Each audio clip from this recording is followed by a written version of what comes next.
Si Sneha Ann Philip ay ipinanganak noong October 7, 1969. Ang mga magulang niya ay sina Dr. Kochile at Ansu Philip sa Kerala, India, na nasa Malabar Coast. Siya ay may isang nakatatandang kapatid na lalaki na si Ashwin, at hindi nagtagal, nagkaroon pa sila ng isa pang anak na lalaki na si Kevin. Kasundo ni Sneha ang kanyang mga kapatid at madalas silang maglaro at magtawanan. Hey everyone! I just wanted to take a moment to give a huge shout out to Josefina Mercado ng Hong Kong, Bembol Panganiban, Randy Piano, Virgen, at Presi Kacha. Pwede niyo pong ilagay kung nasa ang lugar kayo para malaman namin kung saan nakakarating ang video na ito. Marami pong salamat sa inyong lahat na nanonood at nakikinig. Pagkatapos ng ilang taon, nagpasya ang pamilya Philip na lumipat sa Estados Unidos para sa mas magandang oportunidad. Sila ay nanirahan sa Hopewell Junction, isang maliit na lugar sa Dutchess County, New York, malapit sa Poughkeepsie. Si Sneha ay mabilis na naka-adapt sa bagong kultura at pamumuhay sa Amerika. Mahilig siya sa sining, lalo na sa musika, pagsusulat, at pagpipinta. Siya rin ay matalino at may malasakit sa iba, na napansin ng kanyang mga guro at kaklase. Sa high school, nagpasya si Sneha na maging doktor, na inspirasyon mula sa kanyang ama. Bagaman gusto rin niyang mag-aral ng sining, pinili niya ang medisina para sa mas tiyak na karera. Nagtapos siya sa Johns Hopkins University sa Baltimore, Maryland, at pagkatapos ay nag-enroll sa Chicago School of Medicine noong 1995. Sa Rosalind Franklin University of Medicine and Science, RFS, nakilala ni Sneha si Ron Lieberman, isang kapwa-estudyante ng medisina mula sa Los Angeles. Sila ay nagkainlaban at nagbahagi ng interes sa sining at musika. Nagpahinga si Sneha ng isang taon upang maglakbay sa Italia para makapagtapos sila ni Ron ng sabay. Pagkatapos ng RFS, lumipat sila sa East Village sa Manhattan, New York City. Si Ron ay nagtrabaho sa Jacobi Medical Center sa Bronx at si Sneha naman ay sa Cabrini Medical Center. Sila ay ikinasal noong May 2000 sa Dutchess County, na pinagsama ang kanilang mga tradisyong Hudyo at Kristiyanong Malayali. Binigyan ni Ron si Sneha ng tradisyonal na pendant na tinatawag na minu, na hugis luha na may diamante. Noong summer ng 2000, lumipat sina Sneha at Ron sa mas malaking apartment sa Battery Park City, malapit sa WTC. Pagdating ng spring ng 2001, sinabi ng direktor ni Sneha na hindi na ire-renew ang kanyang kontrata. Ilang buwan lang ang lumipas, sinuspinde siya ng kanyang bagong employer, ang St. Vincent Medical Center sa Staten Island, noong summer ng 2001 dahil hindi siya nakipagkita sa kanyang substance abuse counselor matapos magkaroon ng problema sa alak. Bumisita ang ina ni Sneha noong Biyernes bago ang pag-atake sa Twin Tower. Nagbonding sila, kumain, at nanood ng pelikula. Bago umalis ang kanyang ina kinabukasan, sinabi ni Sneha na gusto niyang maging mas malapit muli sa kanyang ina tulad ng dati. Noong umaga ng September 10, may court date si Sneha at nag-plead siya ng not guilty sa kasong pagsampa ng maling reklamo. Pagbalik sa kanilang apartment sa Rector Place, umalis si Ron para magtrabaho ng 11 a.m. Iniwan si Sneha mag-isa. Nilinis ni Sneha ang apartment para sa pagdating ng kanyang pinsan na si Anu sa Wednesday, September 12. Pagsapit ng hapon, inayos ni Sneha ang mga puti at lilang orchids mula Hawaii at pinatuyo sa bathtub. Bandang 2 hanggang 4 p.m., nag-chat siya sa kanyang ina tungkol sa pagtugtog ng gitara ni Ron sa isang event sa Jacobi Medical Center at ang kanyang kagustuhang makita ang Windows on the World restaurant sa North WTC Tower, kung saan ikakasal ang isang kaibigan sa spring ng 2002. Bandang 4 hanggang 5 p.m., nagbihis si Sneha ng sandals, brown na short-sleeve dress at nag-ponytail. Umalis siya ng apartment pagkatapos mag-chime ng orasan ng 5 beses. Bandang 5 hanggang 6 p.m., nag-drop off siya ng dry cleaning at pumunta sa Century 21 para mamili. Bumili siya ng lingerie, bagong damit, pantyhose, at fresh linens para sa apartment. Pagkatapos ng 6 p.m., may transaction sa Century 21 gamit ang American Express credit card ni Ron na may pahintulot si Sneha na gamitin. Bandang 6 hanggang 7 p.m., pumunta siya sa katabing tindahan at bumili ng 3 pares ng sapatos mula sa shoe annex. Sa loob ng 2 oras na pamimili, nakita siya ng CCTV na tumitingin ng damit sa department store. Ito ang huling beses na nakita si Sneha. Pagdating ni Ron sa bahay bago maghating gabi, napansin niyang wala si Sneha at walang voice messages mula sa kanya. Bago mag-September 11, sinigurado ni Ron na maayos ang kanilang mga pusa na sina Figure at Kali at natulog na siya. Kinabukasan bandang 4 a.m., may missed call si Ron mula sa telepono sa loob ng apartment. Si Sneha lang ang may access sa bahay pero hindi maalala ni Ron na nakatanggap siya ng tawag at halos hindi niya maalala na nag-check siya ng voicemail. Bandang 6:30 a.m., nagising si Ron sa kanyang alarm, mag-isa pa rin. Naisip niya na baka nagpalipas lang ng gabi si Sneha sa bahay ng kanyang pinsan o kapatid sa West Village na normal na nangyayari. Maagang naghanda si Ron at pumunta sa Jacobi Medical Center gamit ang Uptown 5 train.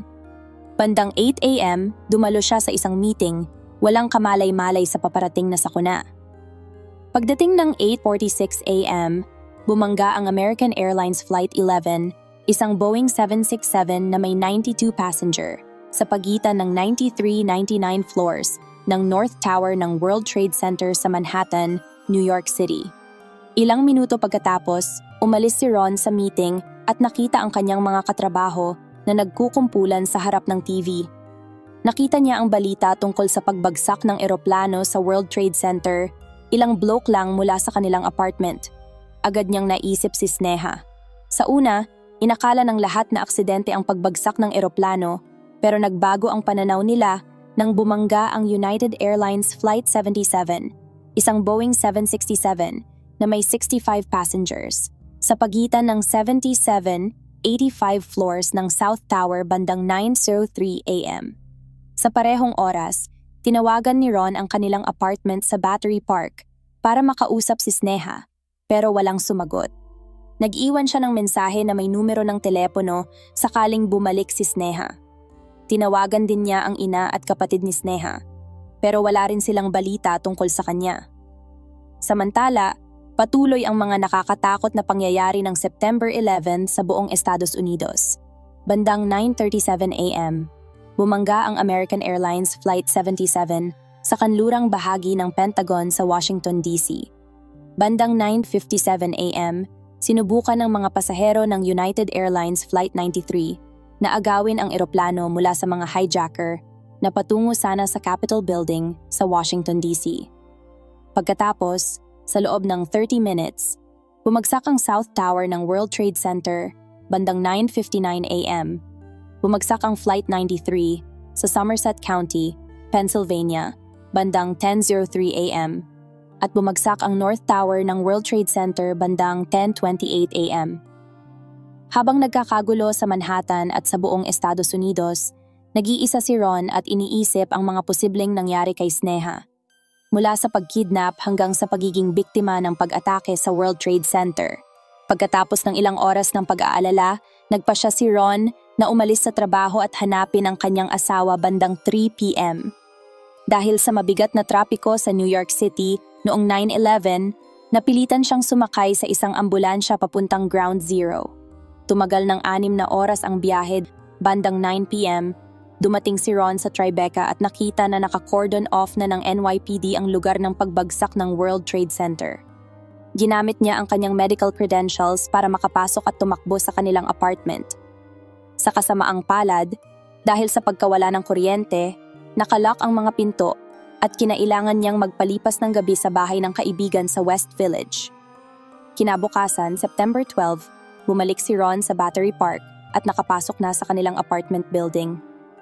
Pag-akyat niya, nakita niyang puno ng uling ang apartment mula sa pagbagsak ng tower dahil may nakabukas na bintana. Sinubukan niyang hanapin ang mga bakas ng paa, pero paw prints lang ng kanilang mga pusa ang nakita niya. Ibig sabihin, hindi nakabalik si Sneha pagkatapos bumagsak ang World Trade Center. Pagkatapos ng muling pag-check sa mga kaibigan at pamilya ni Sneha, nagpasya si Ron na i-report siyang nawawala sa NYPD, isa sa mahigit 9,000 missing reports na isinampa pagkatapos ng 9/11. Sa mga sumunod na araw, sinikap ni Ron na hanapin ang kanyang asawa. Tinawagan ni Ron ang American Express nang mapansin niyang nawawala ang kanyang credit card. Sinabi sa kanya na ang huling pagbili ay sa Century 21 department store noong September 10. Pumunta si Ron sa tindahan at naglagay ng mga flyer ng nawawalang tao para kay Sneha. Makalipas ang ilang araw, nakatanggap si Ron ng tawag mula sa dating empleyado ng Century 21 na nagsabing nakita niya si Sneha noong gabi ng September 10. Sinabi rin ng empleyado na may kasama si Sneha na isa pang babaeng Indian. Binalik ni Ron ang impormasyong ito sa Century 21 at pinayagan siyang tingnan ang 3 linggong security footage. Nakita niya si Sneha sa CCTV na namimili ng damit, ngunit mag-isa lang siya sa lahat ng clips. Pagkatapos maghintay para sa investigasyon ng NYPD at dahil sa pagkadismaya sa kanilang hindi interesadong pag-uugali, kumuha si Ron ng pribadong investigador na si Ken Gallant. Sa simula, inisip ng investigador na maaaring ginamit ni Sneha ang pag-atake sa World Trade Center bilang dahilan para tumakas at magsimula ng bagong buhay. Ngunit, napagkasunduan ni Gallant at Ron na malamang bumalik si Sneha sa apartment noong umaga ng September 11, nakita ang pag-atake at agad na pumunta sa Ground Zero para tumulong sa mga nasugatan gamit ang kanyang kaalaman sa medisina. Ito marahil ang lugar kung saan siya namatay, kahit na hindi natagpuan ang kanyang katawan. Dinala ni Ron ang ebidensyang ito sa pulisya, ngunit nalaman niyang may hiwalay na investigasyon ang NYPD sa pagkawala ni Sneha. Naniniwala silang hindi siya biktima ng 9/11, kundi biktima ng krimen dahil sa kanyang hindi maayos na pag-uugali at criminal history. Noong 2003, tinutulan ni Ron ang conclusion ng investigasyon ng NYPD at iginiit na dapat manatili si Sneha bilang opisyal na biktima ng 9/11 at magkaroon ng access sa September 11th Victim Compensation Fund para sa kanyang pagsisikap na hanapin siya. Ipinakita ng NYPD ang kanilang mga natuklasan sa korte, ngunit hindi sumang-ayon ang korte na may sapat na ebidensya upang patunayan na si Sneha ay biktima ng pag-atake sa World Trade Center. Tinanggal ang kanyang pangalan sa opisyal na listahan ng mga namatay noong January 2004. Hindi makapaniwala si Ron at ang pamilya Philip, kaya't lumaban sila upang iapila ang desisyon. Sa pagdinig ng apila noong huling bahagi ng winter ng 2008, ipinaglaban ng depensa na bagaman hindi tiyak na ang pagkawala ni Sneha ay direktang resulta ng pag-atake ng 9/11, mataas ang posibilidad na nasa lugar siya ng Ground Zero noong oras ng pag-atake. Dahil sa kanyang degree sa medisina, mas mataas ang antas ng speculation at nararapat na ituring siyang opisyal na biktima ng pinakamadilim na araw sa modernong kasaysayan ng Amerika. Sa kabila ng desisyon, ang kwento ni Sneha Philip ay hindi tungkol sa potensyal na kabayanihan kundi sa pagdududa. Sinisisi ang kanyang mga problema sa kanyang pagkawala at sinasabing ginamit ng kanyang pamilya at ni Ron Lieberman ang kanyang pagkawala para sa kanilang financial gain.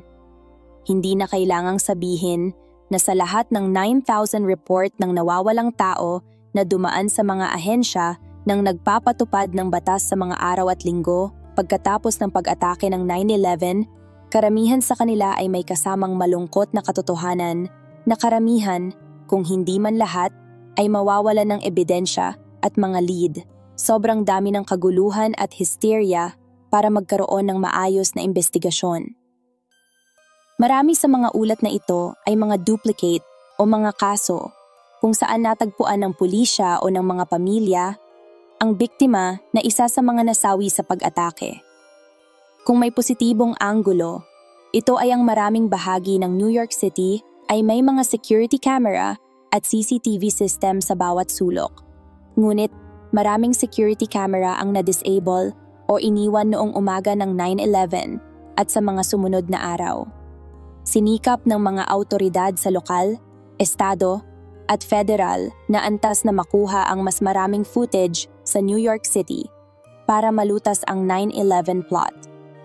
Hindi nila alam na ang mga pagsisikap na ito, kahit na naantala, ay nakatulong din sa mas maliliit na investigasyon.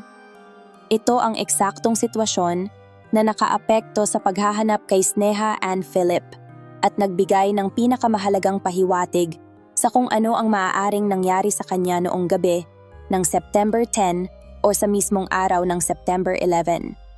Nang imbestigahan ni Ken Gallant, isang pribadong investigador, ang pagkawala ni Sneha, nahanap niya ang security footage mula sa main lobby ng Rector Place Apartments sa Battery Park, ang tirahan ng mag-asawa ng halos isang taon. Ipinakita ng mga tape na noong umaga ng Tuesday, September 11, 2001, sa oras na 8:43 a.m., may isang babaeng pumasok sa Rector Place lobby, naglakad papunta sa elevator, tumayo ng ilang sandali at umalis. Sa kasamaang palad, wala tayong access sa mga tape na ito, ngunit ginamit ang mga ito sa opisyal na dokumento ng kaso ni Ken Gallant at ipinakita sa korte nang ipagtanggol ang kaso ni Sneha. Ipinakita ng mga dokumento na kahit na ang kalidad ng CCTV footage ay naapektuhan ng sinag ng araw na pumapasok sa bintana ng lobby, makikita pa rin ang mga pangunahing detalye ng babae sa shot. Nagpatotoo si Ron na ang babae sa frame ay may parehong kilos, tulad ng kanyang asawa. May gupit o ponytail na katulad ng kay Sneha noong panahong iyon. At suot ang damit na kahawig ng suot ni Sneha sa Century 21 security footage na nakita kanina. Hindi lang yun ang nagpapahiwatig na si Sneha ang babae. Ang oras ng araw ay nagbibigay din ng malaking pahiwatig. Nagpatotoo si Ron sa korte na kapag hindi umuuwi si Sneha pagkatapos ng isang gabi ng paglabas na hindi naman bihira, ang oras ng kanyang pagdating sa susunod na araw ay palaging nasa pagitan ng 7 at 9 a.m. Sa oras na 8:43 a.m., ito ay eksaktong pasok sa pattern. Isang investigador ng NYPD na nagpatotoo rin sa korte ang nagsabi na naniniwala siyang si Sneha Philip ang babaeng nasa security footage, kahit na hindi niya ito nakilala, ng personal at tanging case file lang ang kanyang nakita. Ang pinakamalaking kontra-argumento sa claim na ito ay ang babaeng nasa footage ay walang dalang mga bag o anumang gamit na tiyak na dala ni Sneha pagkatapos ng kanyang pamimili. Posible rin na kaya umalis agad ang babae sa lobby ay dahil naalala niyang naiwan niya ang kanyang mga bag sa tren o sa lugar kung saan siya nagpalipas ng gabi. May iba namang naniniwala na ang timestamp sa CCTV system ay maaaring mali ng 1 o 2 minuto at ang pag-alis ng babae sa lobby ay reaksyon sa narinig na pagbagsak ng unang eroplano sa North Tower ng World Trade Center na ilang blok lang ang layo. Karaniwang tumpak ang oras sa mga CCTV system, ngunit sa kaguluhan ng 9/11, makatarungang tanungin kung tama ang oras. Sa kabila nito, ang mga security tapes na ito ang pinakamalaking lead sa pagkawala ni Sneha at nagbigay daan sa maraming teorya sa mga sumunod na taon mula nang simulan ni Ron ang paghahanap sa kanyang nawawalang asawa. Ngayon, tingnan natin ang mga pangunahing teorya tungkol sa pagkawala ni Sneha. Ang mga teorya tungkol sa pagkawala ni Sneha Philip ay kumalat sa internet at iba't ibang ahensya ng investigasyon mula noong pinakamadilim na oras ng Amerika. Karamihan sa mga teoryang ito ay nagsasabing si Sneha ay nasangkot sa trahedya ng 9/11 at naging biktima. Gayunpaman, ang pinakamalaking teorya na lumabas mula sa kasong ito ay mula sa ahensyang responsable sa paghahanap kay Sneha, ang NYPD mismo. Lumabas na iniimbestigahan ng NYPD ang pagkawala ni Sneha mula sa perspektibong ang asawa mismo ang dahilan ng kanyang pagkawala. Lumabas na ang NYPD ay nagbuo ng detalyadong timeline ng nakaraan ni Sneha na nakatuon hindi sa kanyang medical degree o hilig sa pagpipinta, kundi sa kanyang mga problema sa batas at iba pang personal na issue. Matagal nang hindi iniugnay ni Ron ang mga ito sa pagkawala ni Sneha. Nagsimula ang mga detalyadong ulat na ito sa huling mga araw ni Sneha bilang residente ng Cabrini Medical Center kung saan siya ay intern. Dahil intern siya, hindi siya maaaring tanggalin agad, ngunit sinabi sa kanya na hindi na ire-renew ang kanyang kontrata dahil sa mga issue ng pagiging late at alcohol abuse. Hindi ito nagpigil kay Sneha na makipagkita sa kanyang mga dating katrabaho sa labas ng medical center. Isang gabi, pagkatapos ng masamang balita, lumabas si Sneha kasama ang kanyang mga kaibigan para uminom. Sa halip na isang mapayapang gabi, Natapos si Sneha sa kulungan ng 12 hours matapos makipagtalo sa isa sa kanyang mga kasamahan. Ayon sa pulisya, nagsampa si Sneha ng reklamo na siya ay hinipuan ng isa sa mga intern na inaresto rin at kinasuhan ng forcible touching. Ngunit pagkatapos ng maikling investigasyon, ibinasura ng NYPD at ng District Attorney's Office sa Manhattan ang mga kaso laban sa akusadong intern at sa halip ay kinasuhan si Sneha ng misdemeanor charge para sa pagsampa ng maling reklamo. Sinabi ng prosecution na ibabasura ang lahat ng kaso kung babawiin ni Sneha ang kanyang reklamo, ngunit tumanggi si Sneha at nanindigan sa kanyang orihinal na pahayag. Dahil dito, inaresto si Sneha at pinilit na magpalipas ng isang gabi sa kulungan kung saan nagmeditate siya kasama ang isang kapwa preso. Hindi tumigil ang mga ulat ng NYPD doon. Isinama rin nila si Ron sa equation ng buhay ni Sneha. Ayon sa mga opisyal na report, natuklasan na si Sneha ay gumugugol ng buong gabi kasama ang mga estranghero at mga taong nakikilala niya sa iba't ibang LGBTQ+ friendly bars sa Manhattan tulad ng Julie's, Henrietta Hudson's at Meow Mix. Alam ni Ron ang mga late-night escapades ng kanyang asawa. Bagaman hindi niya kilala ang lahat ng mga kakilala ni Sneha, alam niya ang ginagawa nito at sinabi niyang okay lang ito basta't tumawag si Sneha para ipaalam na siya ay ligtas. Sinabi ni Ron sa NYPD na walang epekto ang mga uri ng bar na pinupuntahan ni Sneha sa kanilang kasal. Ayon kay Ron, walang interes si Sneha na ma-hit on sa mga normal na bar, lalo na pagkatapos ng insidente sa intern. Ang mga peking akusasyon ng NYPD ay hindi tumigil doon. Kasama rin sa kanilang mga dokumento ang isang umano'y interview sa kapatid ni Sneha na nagsabing nakita niya si Sneha na nakikipagtalik sa kanyang kasintahan.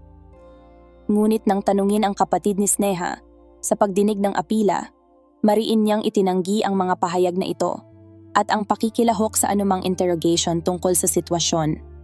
Pinakamatindi sa lahat, ayon sa mga record ng mga pulis, noong umaga ng September 10, 2001, pagkatapos ng isang court proceeding para sa apila ng kaso ni Sneha, nagkaroon sila ni Ron ng mainit na pagtatalo sa harap ng korte na nagtapos sa pag-alis ni Ron at pag-iwan kay Sneha na nag-iisa. Ang problema ay hindi ito nangyari ayon kay Ron. Sinabi niya na nagkaroon sila ng maayos na pag-uusap at walang nangyaring pagtatalo. Umalis siya para magtrabaho tulad ng dati pagkatapos ng umaga sa korte. Ang lahat ng mga peking pangyayari at mga sitwasyon na ito ang nagbigay daan sa mga pulis na ipagtanggol na si Sneha ay nawala dahil sa kanyang sariling kagagawan, maaaring dahil sa kanyang mga late-night activities o ginamit ang 9/11 para peke ng kanyang kamatayan at magsimula ng bagong buhay. Ngunit, pinabulaanan na ni Ken Gallant ang teoryang ito. Sinuri niya ang mga computer files ni Sneha at walang nakitang palatandaan na nagpaplanong magsimula ng bagong buhay.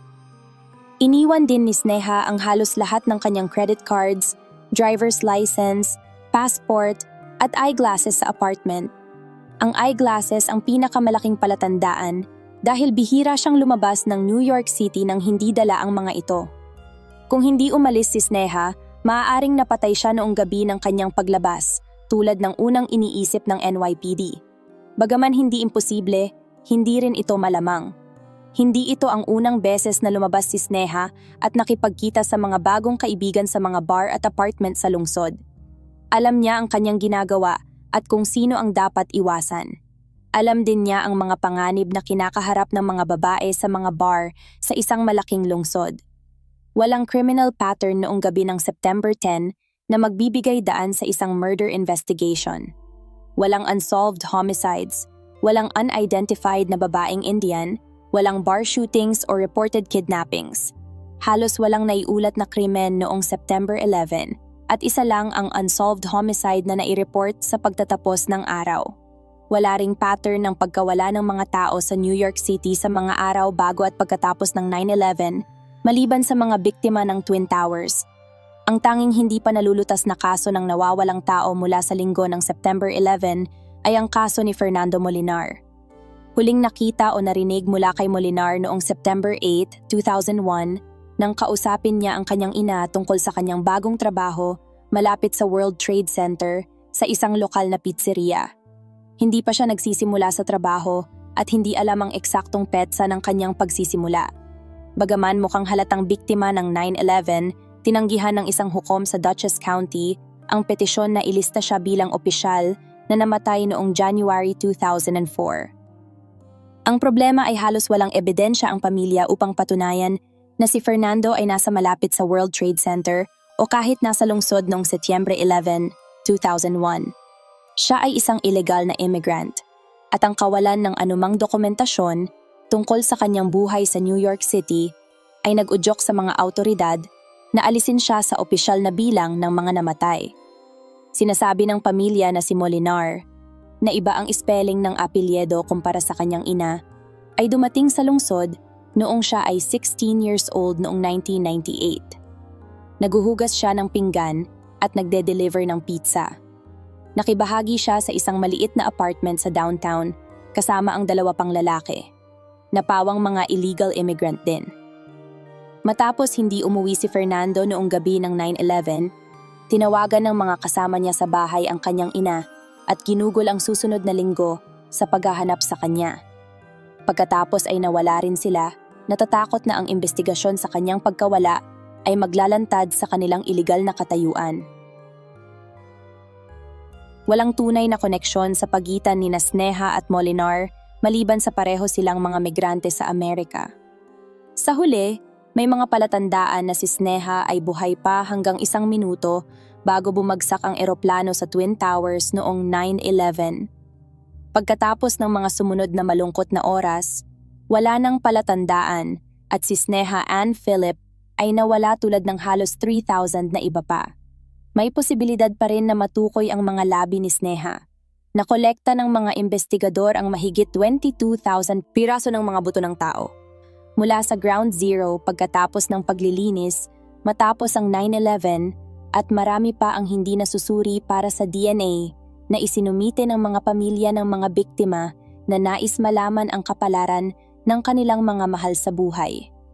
Sa kabuuan, may 1,347 biktima ng 9/11 na ang mga labi ay hindi pa natatagpuan, kasama na si Sneha. Posible na isang araw ay may magtugma, ngunit ang rate ng pagkilala sa mga biktima ay bumagal sa paglipas ng mga taon dahil maraming DNA ang lumalabas na paulit-ulit na tugma o ang kinakailangang DNA ay wala sa sistema ng mga isinumiting sample. Malamang na hindi natin malalaman ang eksaktong kapalaran ni Sneha Ann Philip, ngunit hindi ibig sabihin nito na hindi natin siya maaalala bilang doktor, na siya ay isang empathetic na nangangarap na may layuning magpagaling ng sakit, mapanatili ang kalusugan at magbigay ng mas mataas na kalidad ng buhay para sa lahat ng kanyang mga pasyente. Ang pamilya ni Sneha ay naglibing ng isang urn na puno ng abo mula sa Ground Zero sa isang sementeryo malapit sa kanilang tahanan. 6 na buwan pagkatapos ng desisyon ng Korte ng Apila, noong July 2008, opisyal na ipinaalam sa pamilya na si Sneha ay idinagdag na sa listahan ng mga biktima.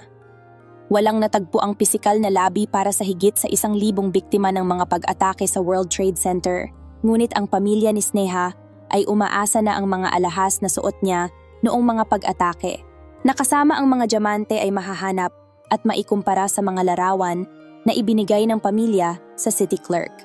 Sa National September 11 Memorial, si Sneha Ann Philip ay inalala sa South Pool sa Panel S66. Ang mga magulang ni Sneha ay pinanatili ang kanyang silid sa kanilang bahay sa Poughkeepsie na katulad ng dati noong siya ay nakatira doon bilang isang alaala na may ilang idinagdag na mga larawan at kanyang mga diploma. Ang kanyang pamilya ay hindi na dumadalo sa mga seremonya ng pag-alaala sa tower. Mas gusto ni Ansu Philip, ang kanyang ina, na bisitahin ang inilibing nilang abo sa kaarawan ng kanyang anak. Si Ron ay nananatiling malapit sa kanyang dating mga biyenan. Muli siyang nag-asawa noong 2010 sa kanilang paghimok. 2 memorial fund ng alaala ang naitatag sa Kerala sa pangalan ni Sneha. Ang Sneha Philip Memorial Fund na sinimulan ng pamilya ay nagbabayad para sa paggamot ng mga mahihirap na pasyente sa isang klinika sa labas ng Aluva. Ang Mar Thoma Doctors Association ay nagsimula rin ng isang pondo sa kanyang pangalan. Hindi alam kung ilang tao ang inalagaan ni Dr. Sneha Philip noong umaga ng Twin Tower tragedy. Ngunit anuman ang bilang, ang kanyang legacy ay mananatili. Sa pag-alala sa 3,000 buhay na nawala at ang hindi mabilang na buhay na naapektuhan ng marahas na mga pangyayari mula noong September 11, 2001. Ang aming simpatiya at dasal ay laging kasama ng kanilang mga mahal sa buhay.